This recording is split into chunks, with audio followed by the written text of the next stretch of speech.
Guys, this is your WWE Pro here coming at you with a Smackdown Live review. I know it's a little bit late. I've been working since 9:30 in the morning. I would have gotten one earlier, but I was in a hurry to get out the door. So here you go. Hope you guys enjoy the review.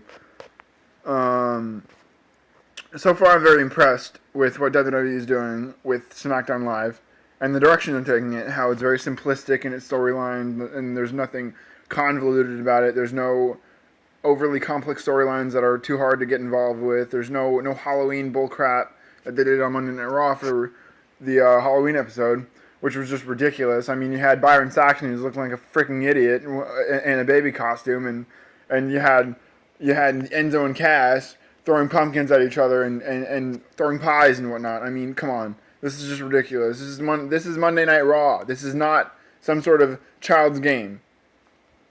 They really need to take Monday Night Raw seriously.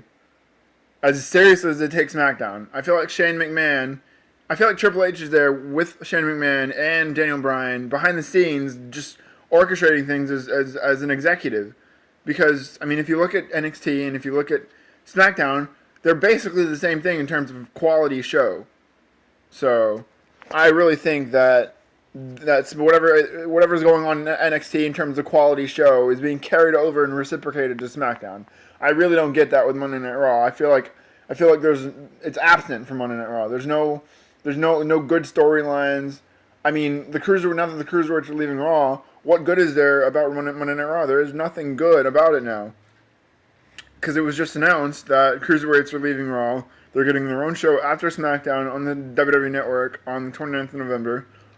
So that's good. They need that because, I mean, they're dead on Monday Night Raw. By the time they get out there, they go out there for a 10-minute match or so, and the crowd's dead. I mean, if you look at the T.J. Perkins Brian Kendrick match that happened on the 31st episode, on the October 31st episode of Monday Night Raw, the crowd was dead by the time they got out there. And I mean, I feel like when I was watching Hell in a Cell, I feel like I was watching Monday Night Raw all over again, a special edition of Monday Night Raw.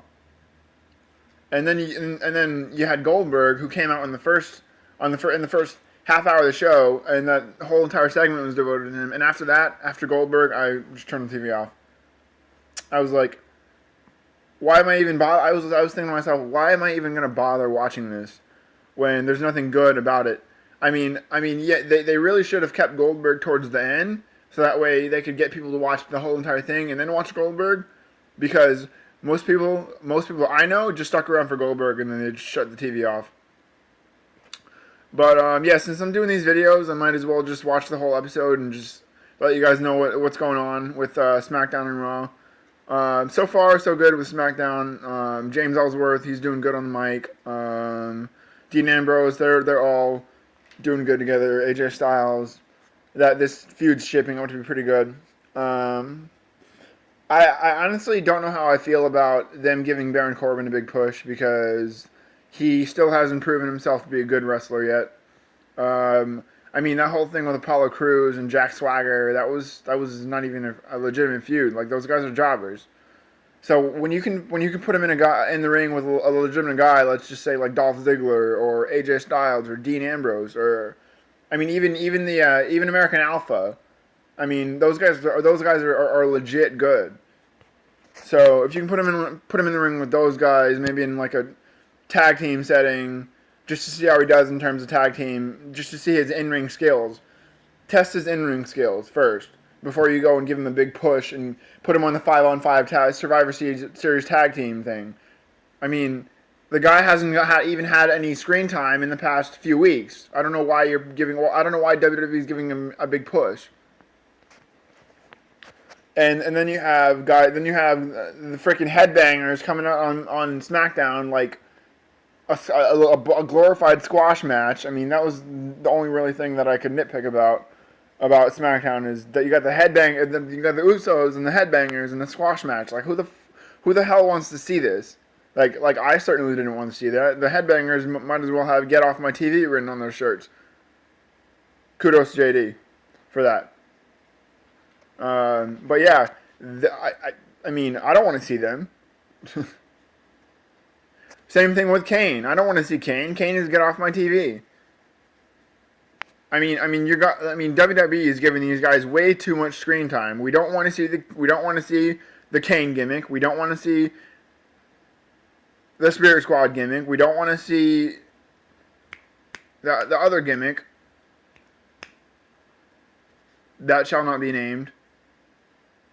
Starts with Eva and ends with Marie. Nobody wants to see her either. And so it's just, nobody wants to see that. Like, leave that off my television. I'd be happy if that was not on my TV. At this point, the fact they're giving James Ellsworth so much time is I'm just saying get it.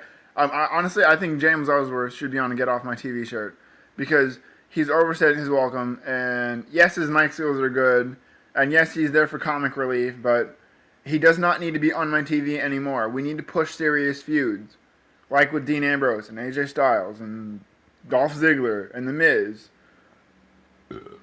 The Miz and Daniel Bryan. I would pay money to see that match. And I would honestly pay money to see Daniel Bryan and The Miz. I don't know if Daniel Bryan's clear to wrestle, but it seems like he wants to wrestle. The WWE just isn't letting him do it for whatever reason. But just let me know what you guys think in the comments about this. I'm very conflicted about Monday Night Raw in general, and I'm gonna bring you guys these reviews just because the fans want to see the reviews. But personally, if I were to leave myself up to watching or not watching, I probably wouldn't watch Monday Night Raw until it gets better, anyways. But yeah, SmackDown, I'll be definitely tuning into that because there are better content, better storylines, better quality content, and better quality storylines. Just better quality overall than Monday Night Raw. So just hit that thumbs up button, subscribe to my channel if you're new. This is your WWE Pro, and I'm out.